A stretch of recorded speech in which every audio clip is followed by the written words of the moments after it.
আজকের এই বিশেষ আলোচনায় স্বাগত।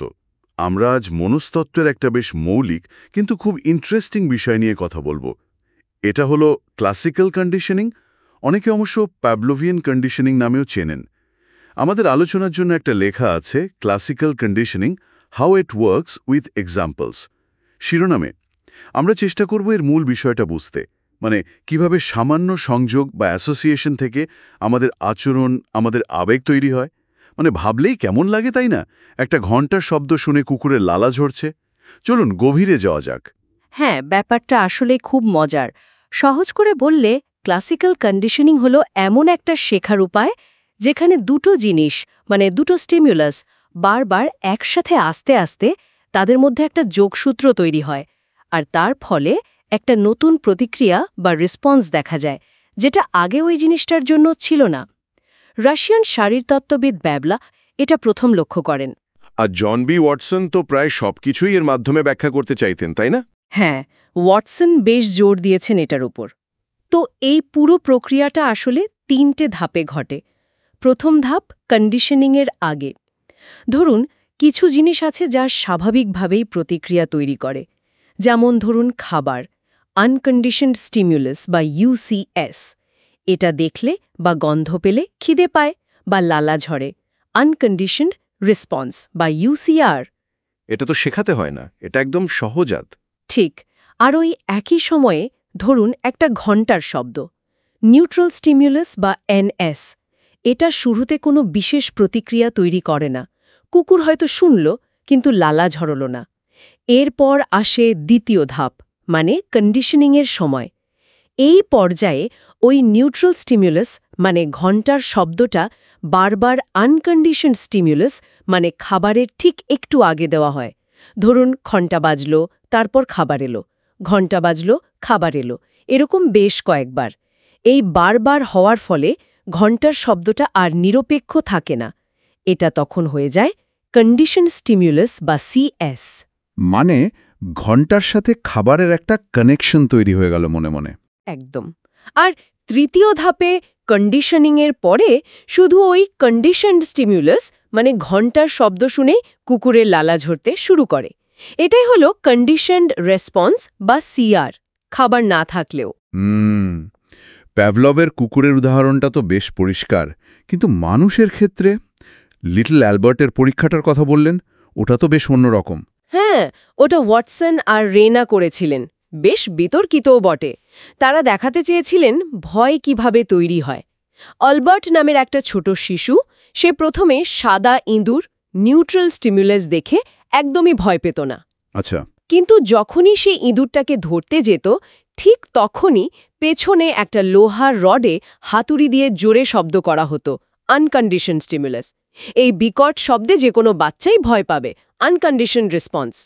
কয়েকবার এরকম করার পর দেখা গেল অ্যালবার্ট শুধু সাদা ইঁদুরটা কন্ডিশন স্টিমুলাস দেখেই ভয় পাচ্ছে, বিকট শব্দটা না করলেও। তার মানে ভয়টা শিখে নিল। হ্যাঁ, আর আরও ইন্টারেস্টিং হলো, এই ভয়টা পরেও এরকম দেখতে অন্য সাদা নরম জিনিসও ছড়িয়ে পড়েছিল, যেমন সাদা খরগোশ বা তুলোর দলা। এটাকে বলে জেনারেলাইজেশন। তার মানে কি আমাদের অনেক ভয় বা হয়তো ভালো লাগাও অজান্তে এভাবে তৈরি হয়ে যায়? হওয়ার খুব সম্ভাবনা। অনেক ফোবিয়া মানে অমূলক ভয় বা ধরুন প্যানিক ডিসঅর্ডার, এগুলোর পেছনে ক্লাসিক্যাল কন্ডিশনিংয়ের ভূমিকা থাকতে পারে। হয়তো প্রথমবার কোনো একটা পরিস্থিতিতে খুব প্যানিক অ্যাট্যাক হলো, ইউসিএস। তখন সেই পরিস্থিতি বা শরীরের কোনো অনুভূতি, সিএস, পরে একা একাই উদ্বেগ বা ক্রেভিং তৈরি করতে শুরু করে। আচ্ছা। অ্যাডিকশন বা আসক্তির ক্ষেত্রেও একই জিনিস। ধরুন কোনো নির্দিষ্ট জায়গা বা কোনো বন্ধু যার সাথে আগে ড্রাগ নেওয়ার ভালো লাগার অনুভূতিটা জড়িয়েছিল, তাকে দেখলেই বা সেই জায়গায় গেলেই আবার নেশা করার তীব্র ইচ্ছা বা ক্রেভিং হয়। ও, এটাকে কিউ রিঅ্যাক্টিভিটি বলে, তাই না? একদম, পারিপার্শ্বিক সংকেত দেখে প্রতিক্রিয়া। এমনকি ক্লাসরুমেও এটা হয়। শিশুরা হয়তো কোনো বিশেষ বিষয়কে বা শিক্ষককে ভয় বা আনন্দের সাথে অ্যাসোসিয়েট করতে শেখে। কিন্তু এই যে কানেকশনগুলো তৈরি হচ্ছে, এগুলো কি পাল্টানো যায়? মানে একবার তৈরি হলে কি সারা জীবন থাকবে? না না, তা নয়। এগুলো বদলাতেও পারে। যেমন ধরুন এক্সটিংশন বা বিলুপ্তি। এটা ঘটে যখন কন্ডিশন স্টিমুলাসটা, যেমন ঘণ্টা, বারবার দেওয়া হয়, কিন্তু তারপর আর আনকন্ডিশন স্টিমুলাস খাবার দেওয়া হয় না। তখন আস্তে আস্তে কন্ডিশন রেসপন্স লালাঝরা কমে যায় বা বন্ধ হয়ে যায়। মানে সংযোগটা দুর্বল হয়ে যায়। হ্যাঁ, তবে মজার ব্যাপার হলো কিছুদিন বিরতির পর হঠাৎ করে আবার ওই কন্ডিশন স্টিমুলাস দিলে অল্প হলেও কন্ডিশন রেসপন্স ফিরে আসতে পারে। একে বলে স্পন্টেনিয়াস রিকভারি। বাহ। আর আমরা তো জেনারেলাইজেশনের কথা বললামই, এর উল্টোটাও আছে, ডিসক্রিমিনেশন।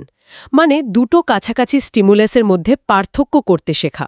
হয়তো একটা নির্দিষ্ট ঘণ্টার শব্দে খাবার আসে, অন্যটায় আসে না, এটা প্রাণী বা মানুষ বুঝতে শেখে। আচ্ছা। এমনকি হায়ার অর্ডার কন্ডিশনিং বলেও একটা বিষয় আছে। মানে একটা প্রতিষ্ঠিত কন্ডিশন স্টিমুলাস যেমন ঘণ্টা নিজেই অন্য একটা নিউট্রাল স্টিমুলাসকে, যেমন আলোর ঝলকানি, কন্ডিশন করতে পারে খাবার ছাড়াই। বাহ, বেশ জটিল প্রক্রিয়া তো। তাহলে এই তত্ত্বটার মূল শক্তি আর দুর্বলতাগুলো কি কি, যদি সংক্ষেপে বলি? অবশ্যই, শক্তি বলতে গেলে এর বাস্তব প্রয়োগ অনেক। যেমন থেরাপিতে, বিশেষ করে ভয় বা অ্যাংজাইটি কমাতে সিস্টেম্যাটিক ডিসেনসিটাইজেশন খুব কার্যকর। ধাপে ধাপে ভয়ের মুখোমুখি করানো। ঠিক। শিক্ষাক্ষেত্রেও এর প্রয়োগ আছে, আর এটা কিছু অনৈচ্ছিক আচরণ বুঝতে সাহায্য করে, যার পক্ষে অনেক এম্পেরিক্যাল এভিডেন্স বা পরীক্ষামূলক প্রমাণও আছে। তবে দুর্বলতাও আছে, যেমন এটা বায়োলজিক্যাল প্রিডিসপোজিশন বা আমাদের সহজাত কিছু প্রবণতাকে পুরোপুরি ব্যাখ্যা করে না। ওই যে গার্সিয়ার টেস্ট অ্যাভার্জন গবেষণা। হ্যাঁ, খাবারের সাথে অসুস্থতার সংযোগটা খুব তাড়াতাড়ি হয়। একদম। সেটা সাধারণ কন্ডিশনিংয়ের থেকে আলাদা।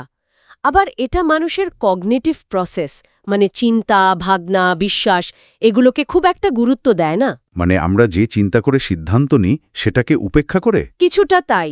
এর ইকোলজিক্যাল ভ্যালিডিটি নিয়েও প্রশ্ন আছে।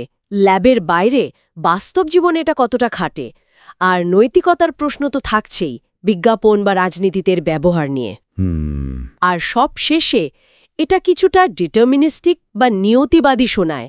মনে হয় যেন আমাদের আচরণ শুধু কতগুলো সংযোগের ফল, আমাদের ফ্রি উইল বা স্বাধীন ইচ্ছা বলে কিছু নেই। তাহলে মোটের উপর যা বুঝলাম, আমরা প্রতিনিয়তই শিখছি, চারপাশের ঘটনাগুলোর মধ্যে অজান্তেই সংযোগ তৈরি করছি, আর সেটাই আমাদের আবেগ, ভয়, পছন্দ, অপছন্দকে অনেকটা নিয়ন্ত্রণ করছে। ঠিক তাই।